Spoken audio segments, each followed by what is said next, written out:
Բարև ձեզ, շարունակում ենք սերներ մեր ուսումնասիրությունը եւ այսօր հասել ենք երկրորդ թագավորաց 7-րդ եւ 8-րդ գլուխները, որտեղ տեսնում ենք Աստծո հավիտենական ուխտը Դավիթի հետ եւ այն հաղթանակները, որոնք Տերը պարգևեց նրան։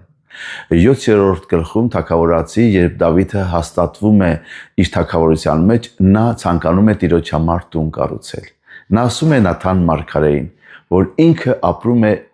մայրու պալատում, մինչդեռ Աստծո տապանակը վրանի մեջ է։ Բայց նույն գիշեր Տերը խոսում է Նաթանի հետ եւ հայտնում է իր կամքը։ Աստված ասում է, որ Դավիթը չէ, ով տուն պիտի կառուցի Տիրոջ համար։ Ընդհակառակը Աստված է տուն կառուցելու Դավիթի համար թագավորական տող։ Ապա Տերը տալիս է մի մեծ խոստում։ Քո տունը եւ քո թագավորությունը հավիտյան կհաստատվեն, քո առաջ եւ քո գահը հավիտյան հաստատ կլինի։ 7:16 Սա Աստվածաշնչի ամենակարևոր մեսիական մարգարեություններից մեկն է, սիրելիներ։ Այս խոստումը մասամբ կատարվեց Սողոմոնի օրերում, բայց իր ամբողջական կատարումը գտավ Հիսուս Քրիստոսի մեջ։ Հիսուսը Դավիթի որդին է, ըստ մարմնի եւ հավիտենական թագավորը, ըստ Աստծո խոստման։ Ղուկաս 1:32-33 համարներում հրեշտակը Մարիամին ասում է. Տեր Աստված նրան կտա նրա հայր Դավիթի գահը եւ նա կհաստատի Հակոբի տան վրա հավիտյան ու նրա թագավորությունը վերջ չի ունենա։ Դավիթը ցանկանում էր Աստծո համար տուն կառուցել, բայց Աստված մարդկության համար փրկության տուն կառուցեց Հիսուս Քրիստոսի միջոցով։ Հիսուսի թագավորությունը ժամանակավոր չէ, նա թագավորում է հավիտյան։ Ամեն։ 8-րդ գլխում Դավիթը հաղթում է փղշտացիներին, մովաբացիներին, ասորիներին եւ մյուս թշնամիներին։ Աստված ընդարձակում է Իսրայելի սահմանները եւ հաստատում Դավիթի թագավորությունը։ Այս գլխում մի խոսք մի քանի անգամ կրկնվում է։ Տերը Դավիթին հաղթություն էր տալիս, ուր էլ որ նա գնար։ Սուրբ Գիրքը հստակ ցույց է տալիս, որ հաղթանակի աղբյուրը Դավիթը չէ, հաղթանակը Տիրոջից է։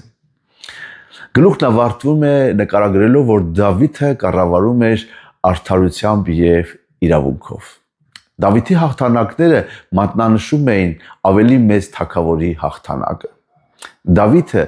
հաղթեց երկու երկրային թշնամիներին, բայց Հիսուս Քրիստոսը հաղթեց մարդկության ամենամեծ թշնամիներին՝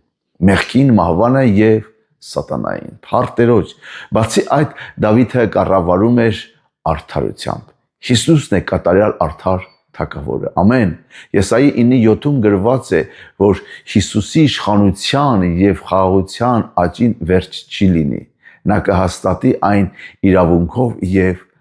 արդարությամբ։ Այն ինչ Դավիթը կատարեց սահմանափակ կերպով, Հիսուսը կատարում է կատարյալ եւ հավիտյան։ Նրա արքայությունը հիմնված է ոչ թե բռնությամբ, այլ արդարության, ճշմարտության եւ սիրո վրա։ Սիրելի եղբայրներ եւ քույրեր, այս գլուխները մեզ հիշեցնում են, որ Աստծո խոստումները երբեք չեն ձախողվում։ Եթե Աստված խոստացել է, նա անպայման կկատարի իր ժամանակին։ Երկրորդը, մեր բոլոր հաղթանակների աղբյուրը Տեր Հիսուսն է։ Երբ հաջողություններ են ունենում մեր կյանքում, չպետք է փառքը վերագրենք մեզ։ Ինչպես Դավիթի կյանքում, այնպես էլ մեր կյանքում յուրաքանչյուր օրհնություն գալիս է Աստծուց։ Եվ ամենակարևորը այսօր մեր թագավորը Հիսուս Քրիստոսն է, ով հավիտյան նստած է Դավիթի գահին եւ իշխում է արդարությամբ։ Ամեն։ Փառք Տերոջը։ Սիրելիներ, եթե օրհնվեցիք, կիսվեք,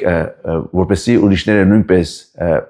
օրհնվեն եւ շատերին հասնի Աստծո խոսքը։ Թող Աստված օրհնի քեզ եւ քո ընտանիքը, եթե ունես ինչ-որ քո կարծիքներ, մեկնաբանություններում կարող ես գրել։ Եղեք օրհնված։ Ամեն։